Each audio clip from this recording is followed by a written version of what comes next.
Hoy es sábado 10 de julio y de nuevo estamos experimentando en El Salvador el surgimiento de coyunturas diferentes, coyunturas que yo califico como definitorias.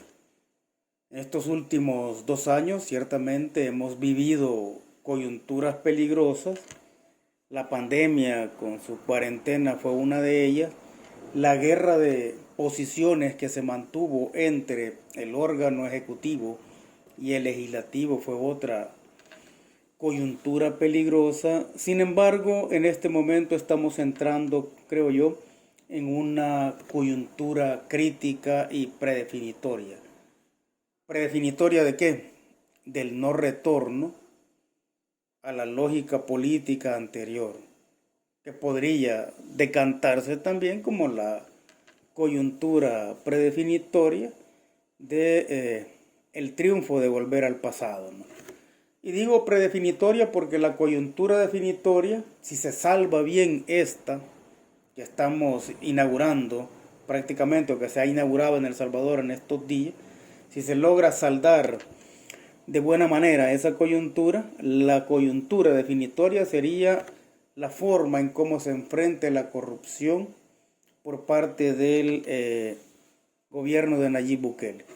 Obviamente no solo estamos hablando de la corrupción galopante que en los últimos 30, 40 o 50 años hemos vivido, o al menos hemos podido constatar en El Salvador, sino que, porque no hay que ser ingenuos, hay que considerar que dentro del gobierno del presidente Bukele seguramente se van a presentar actos de corrupción. La forma en cómo el presidente Bukele resuelva esos problemas va a ser la coyuntura definitoria del no retorno. Pero en este momento, ¿por qué estamos en una coyuntura crítica y predefinitoria del no retorno? Porque la oposición está pasando a la forma de lucha más peligrosa y perversa que se puede tener. El día de ayer, viernes 9 de julio, los trabajadores afiliados al sindicato de la Asamblea Legislativa cerraron el acceso a esa institución en protesta por lo que ellos llaman despidos masivos e injustificados. Obviamente acá estamos hablando de una depuración de toda esa grasa que tiene el Estado y que ha sido llevada hasta él por los partidos políticos como una forma de pago, ¿verdad?, a sus militantes. Pero bien, la única alternativa que parece tener a la vista la oposición política en este momento es conseguir que el gobierno de Bukele reprima a los trabajadores.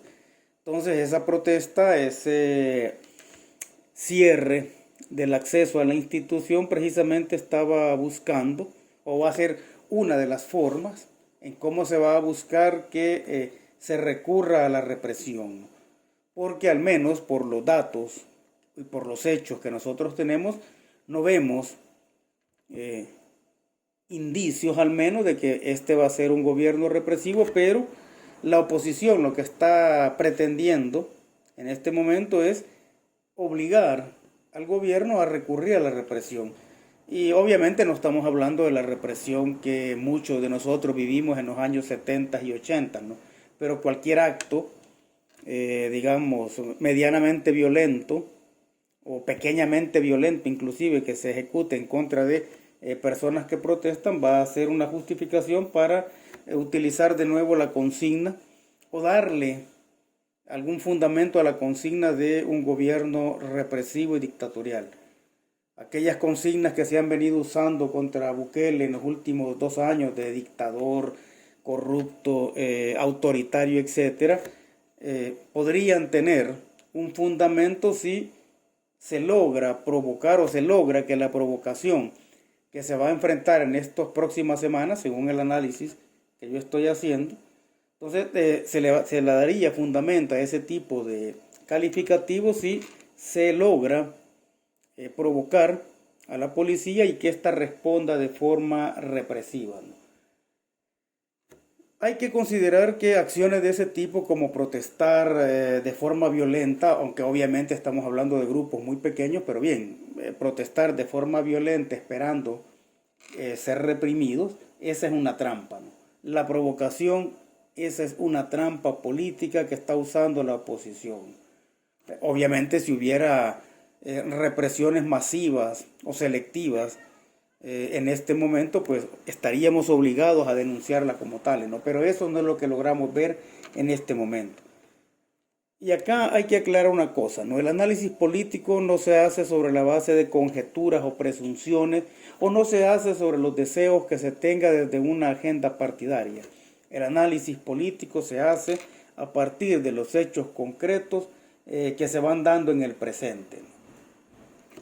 Acá estamos hablando de que hemos entrado en un marco de desarrollo en el cual las oposiciones o la oposición enmarcada en el binomio cuadrado perfecto Arena-FMLN están tratando de ser, o más bien se han convertido en una oposición por consumo y por amnesia, ¿no? Y las formas de represión que ellos están buscando provocar, obviamente pretenden que se conviertan en una consigna, ¿no? Acá estamos hablando de gobiernos que no tuvieron ni de progresistas ni de revolucionarios, gobiernos que utilizaron distintos tipos de represión en contra del pueblo, no necesariamente la represión física, pero bien, ese proceso de extinción en el cual se encuentran estos dos otrora grandes partidos, los lleva a recurrir a la forma más perversa de protesta, ¿no? O a la forma más perversa de buscar generar algún tipo de protagonismo. Y es buscar que la gente sea reprimida, ¿no? Provocar para que la gente sea reprimida, ¿no?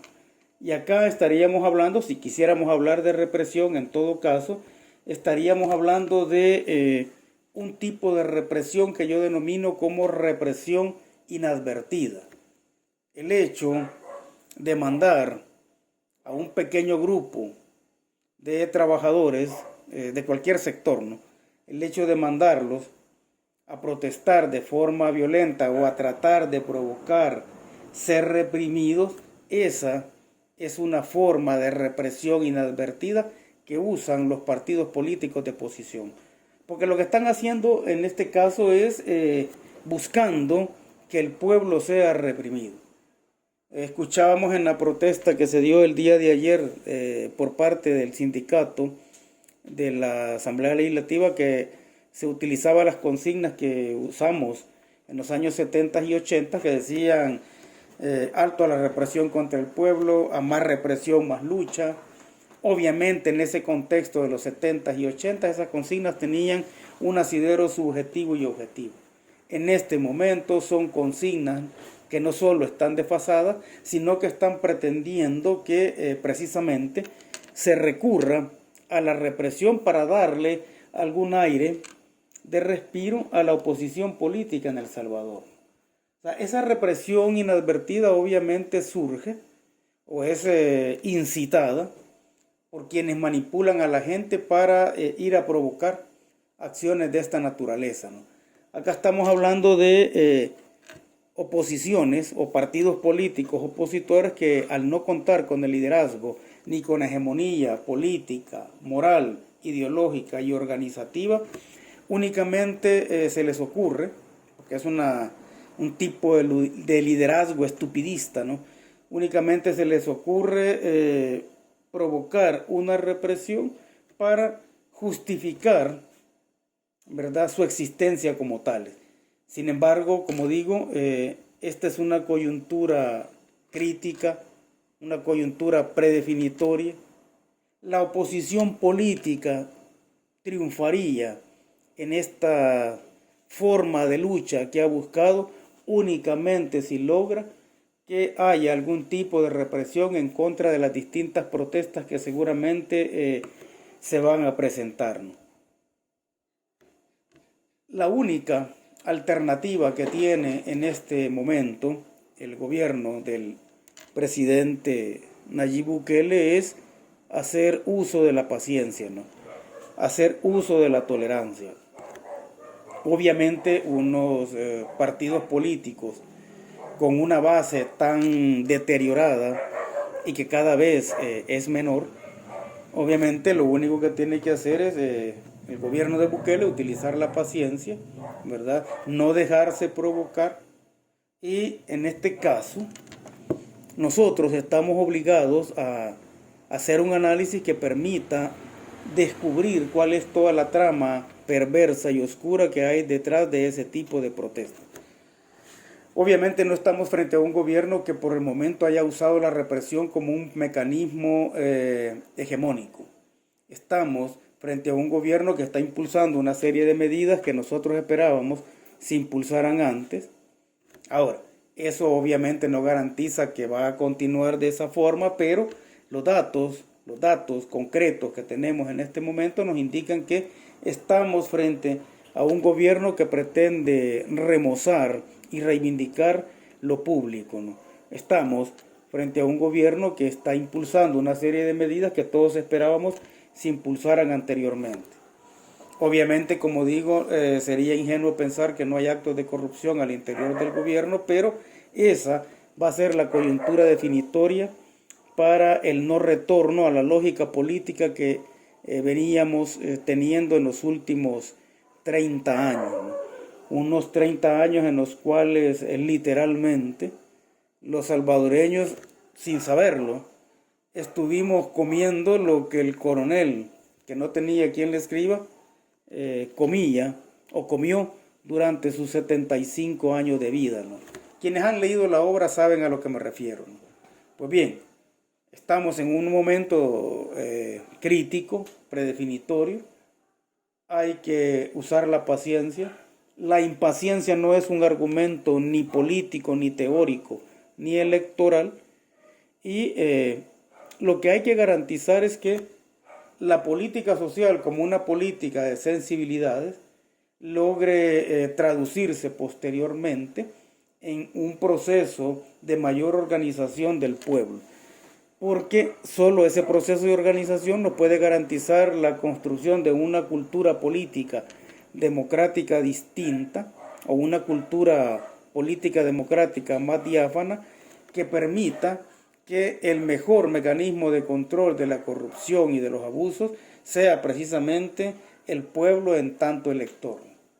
Por el momento, como digo, la simpatía del pueblo favorece mayoritariamente al gobierno, y eso es una ventaja estratégica que tiene frente a una oposición que cada vez que abre la boca o que cada vez que da un paso pone en evidencia toda su decadencia y pone en evidencia el merecido proceso de extinción en el cual han caído.